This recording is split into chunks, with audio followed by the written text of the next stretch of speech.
L'objectif de cette vidéo est de comprendre les termes ADN, chromosome, gène et allèle. Ces termes sont utilisés en SVT dans le cadre du programme de génétique.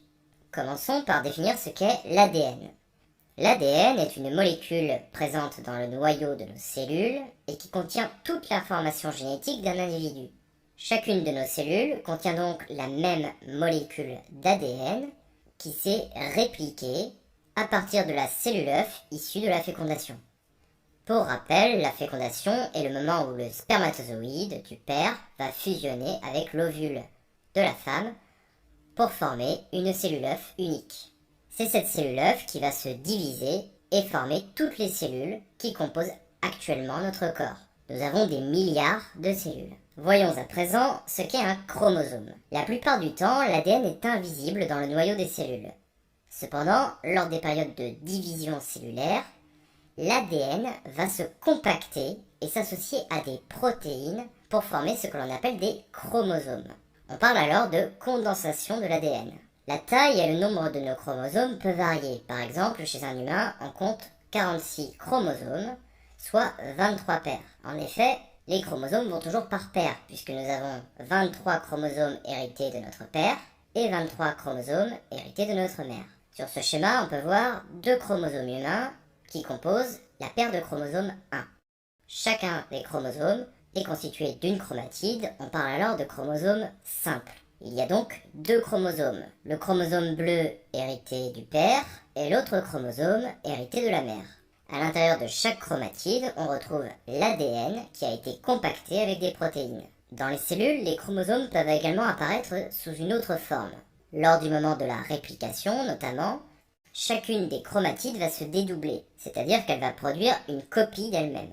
Les deux chromatides sont alors reliées entre elles par ce que l'on appelle un centromère, ici représenté par un rond noir. Sous cette forme, nous avons donc des chromosomes à deux chromatides. On va parler de chromosomes doubles. Par conséquent, l'image de gauche correspond à deux chromosomes simples. L'image de droite correspond à deux chromosomes doubles. Durant le cours de SVT, vous pourrez entendre parler parfois des chromosomes simples, parfois des chromosomes doubles. Il faut donc s'habituer à voir les chromosomes sous ces deux formes. Voyons maintenant ce qu'est un gène. Un gène peut être défini de la façon suivante. C'est une portion de la molécule d'ADN, et donc d'un chromosome, qui porte l'information à l'origine d'un caractère héréditaire. Sur ce schéma, on peut voir la présence d'un gène qui est appelé le gène A. Ce gène A est présent sur les deux chromosomes, ici des chromosomes simples, puisque tous les êtres humains possèdent les mêmes gènes. Nous avons donc ici le gène A hérité du père, situé donc sur le chromosome bleu, le gène étant ici représenté par un rectangle rouge, et le gène A hérité de la mère sur le deuxième chromosome.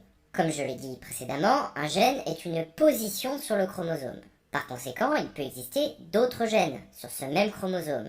Ici, nous voyons représenter un autre gène que nous appellerons gène B. Ce gène B est également présent sur les deux chromosomes. Toute la molécule d'ADN n'est pas constituée entièrement par des gènes, mais il y en a un grand nombre. Certains gènes vont déterminer la couleur des yeux, d'autres la couleur des cheveux, etc. Chaque gène va déterminer un caractère. Par conséquent, un gène est une position sur le chromosome.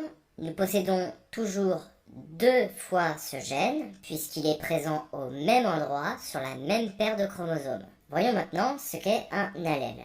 Nous l'avons vu précédemment, nos gènes sont identiques. Ils sont toujours situés au même endroit sur le chromosome. Néanmoins, il peut exister des versions différentes d'un même gène, des formes différentes. C'est ce que l'on appelle un allèle. Un allèle est donc une version différente d'un même gène. Ce schéma montre la paire de chromosomes 9 chez une personne de groupe sanguin A. Sur le chromosome hérité du père, à gauche, on peut observer que le gène existe sous une version appelée allèle A. Au contraire, sur le chromosome hérité de la mère, l'allèle existe sous une autre version appelée l'allèle O. Ce gène, responsable du groupe sanguin, va permettre la production d'une molécule qui va venir se placer sur les hématies, c'est-à-dire les globules rouges de l'organisme. Pour rappel, les globules rouges permettent de transporter le dioxygène dans notre sang. Ainsi, certains globules rouges possèdent des petites molécules sur leur membrane, et la nature de ces molécules dépend de ce gène. Dans ce cas présent, l'allèle O ne permet pas de produire ces molécules. En revanche, l'allèle A produit une molécule que l'on pourrait appeler A, qui sera présente sur les globules rouges de la personne. Pour conclure, on peut dire que les chromosomes sont situés dans les noyaux des cellules. Chaque chromosome est en réalité de l'ADN condensé, c'est-à-dire de l'ADN qui se compacte avec des protéines.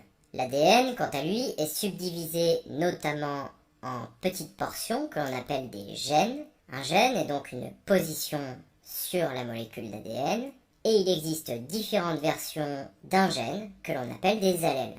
Au départ, au sein d'une espèce, il faut imaginer qu'il n'y avait qu'une seule version d'un même gène. Néanmoins, au fil du temps, grâce à des mécanismes que nous développerons dans d'autres cours, de nouveaux allèles sont apparus, c'est-à-dire de nouvelles versions de ce gène. Ce sont ces allèles qui permettent notamment d'obtenir une grande diversité au sein de l'espèce humaine.